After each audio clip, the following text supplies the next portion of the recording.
Assalamualaikum warahmatullahi wabarakatuh. Salam sejahtera, salam damai untuk kita semua. Masih bersama Hobi Mas DJ. Video kali ini saya akan menjawab pertanyaan lagi nih saudaraku ya, dari kolom komentar yang sudah saya pilih-pilih. Disimak videonya dengan baik, diingat-ingat poin-poin pentingnya, karena bisa jadi di kemudian hari atau pada saat sekarang ini Anda mengalami apa-apa yang ditanyakan oleh saudara-saudara kita di kolom komentar ini.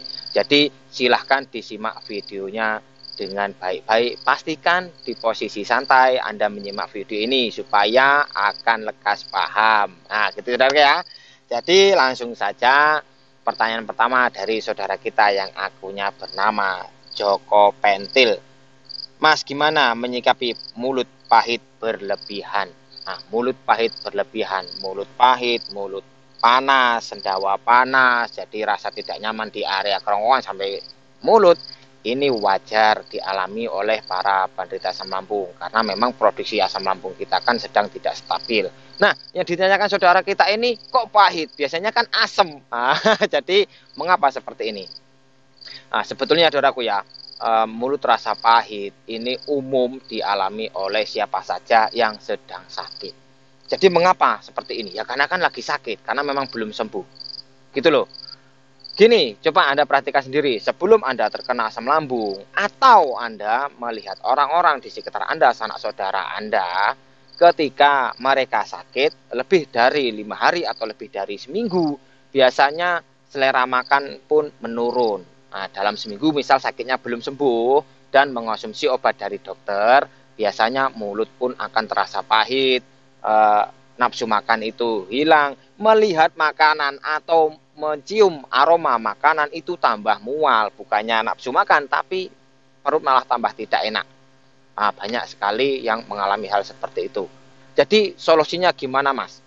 Ya pertama, Anda harus ingat-ingat dulu penyebab utamanya ini apa. Nah, ketika Anda tidak mempunyai penyakit lain dan Anda hanya memiliki penyakit asam lambung, ya berarti hanya dari asam lambung Anda. Terus diingat-ingat, Anda mengonsumsi obat dokter tidak. Jika Anda mengonsumsinya, ya wajar, karena kan rata-rata rasanya pahit. Ketika sudah kelamaan kita mengonsumsinya, maka mulut kita akan ikut terasa pahit. Nah, ketika kita sudah tahu penyebabnya, mengapa seperti itu, terus solusinya. Jadi, perbanyak minum, karena untuk cepat menetralkan di area lambung kita, menetralkan asam lambung kita, membantu pencernaan kita, ini banyak minum, banyak bergerak. Sebetulnya kalau Anda sudah mempraktekkan cara-cara saya, mudah-mudahan ini akan menurun, akan terus lebih membaik begitu. Jadi sudahkah Anda paham dengan video saya? Sudahkah Anda mempraktekkan apa yang saya sarankan? Sudah rutinkah? Atau hanya sesekalikah? Nah, jadi jika Anda bisa menjawab ini, Anda akan tahu penyebab dan solusinya. Terus, yang selanjutnya dari saudara kita yang akunnya bernama Moh Sadik. Mas, saya kena asam lambung, sesekali telapak kaki saya terasa panas. Apa ada kaitannya dengan asam lambung? Mohon penjelasannya. Terima kasih.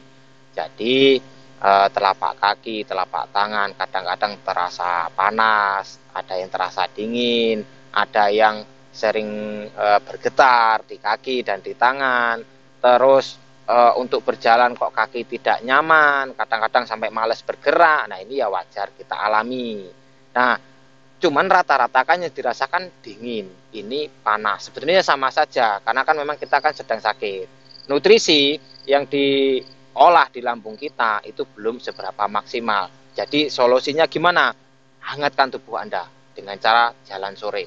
Jangan sekali-kali telat makan. Untuk yang belum tahu pola makan bagi kita para penderita asam lambung ini, simak di part 30.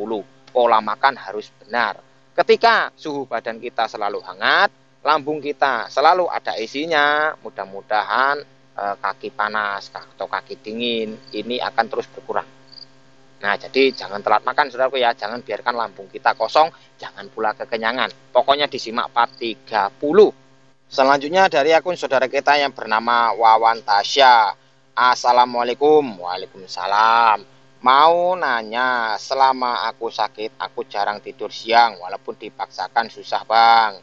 Kalau tidur pun mungkin hanya 6 detik saja. Apakah memang begitu? Mohon dijawab Bang. 6 detik atau 6 menit ini. Jadi susah tidur siang. Pertama, kita harus tahu penyebabnya. Nah, jadi ketika Anda susah tidur siang, apakah Anda pagi itu memang benar-benar bangun pagi? Atau memang Anda bangunnya siang? Kalau Anda bangunnya siang, ya wajar. Ketika siang, waktunya orang tidur siang, kita susah tidur.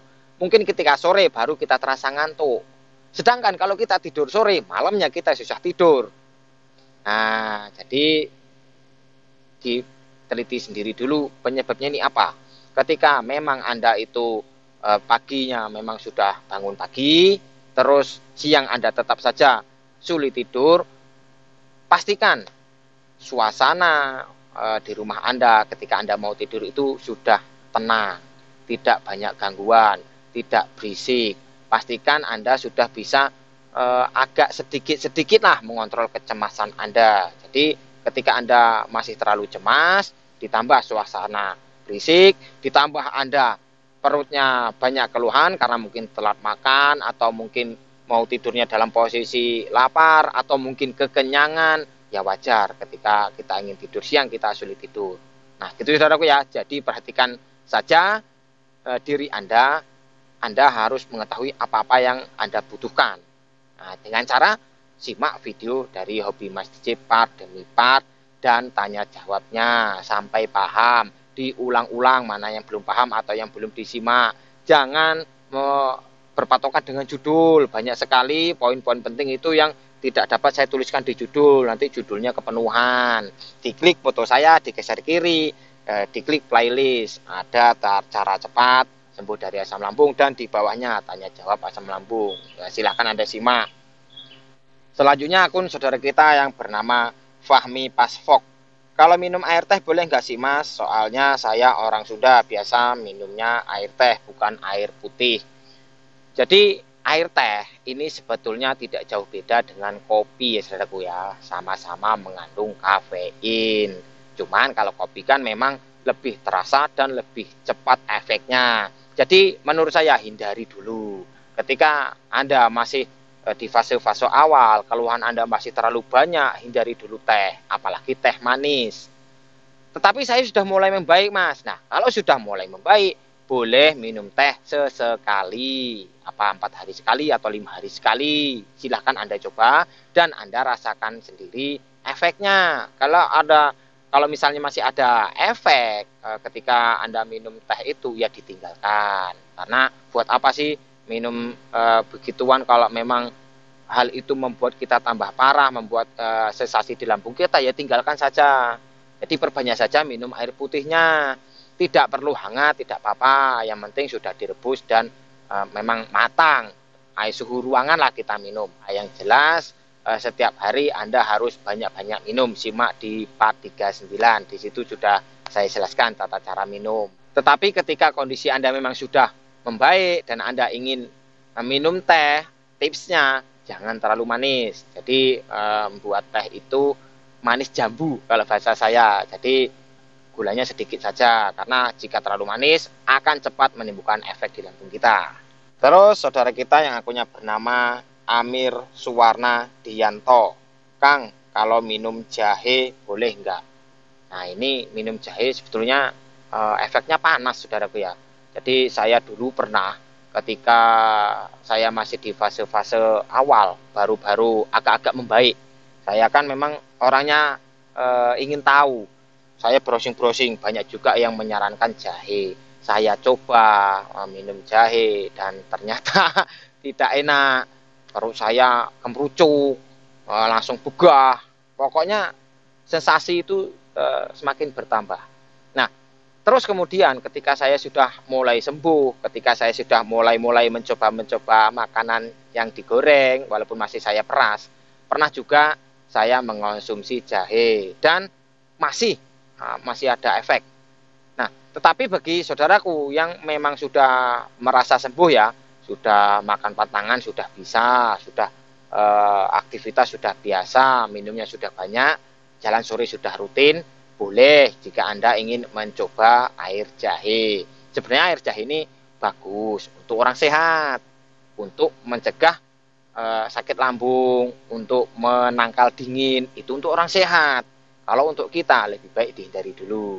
Ketika Anda memang benar-benar ingin mencoba, silahkan Anda coba, tetapi sarannya itu tadi yang saya bilang tadi ya, jangan kita terlalu berani dan jangan kita terlalu takut. Kita lihat dulu kondisi badan kita. Terus selanjutnya dari saudara kita yang akunnya bernama Gofur Salam. Mas, apakah boleh minum susu etawa, Mas? Kata orang, susu kambing etawa ini bagus untuk penyembuhan. Mohon dijawab, Mas. Susu etawa. Saya pernah sekali mencoba dan tidak cocok. Jadi saya menyarankan hindari dulu susu etawa. Ketika Anda masih banyak keluhan, maka akan terasa sekali. Saya dulu pernah sampai keringat dingin itu minum susu etawa. Jadi susu kambing, susu sapi, kalau kita keluhan masih terlalu banyak, mending hindari dulu. Kalau keluhan kita hanya sedikit, sudah mulai sembuh, ingin mencoba sesekali boleh, seminggu sekali atau 2 minggu sekali, itu boleh dicoba. Yang lebih baik gimana, Mas? Perbanyak saja makan apa yang sudah nyaman di lambung Anda.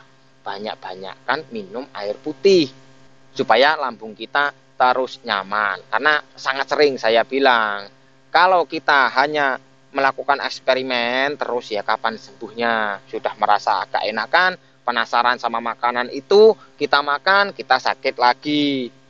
Kembali ke fase awal lagi.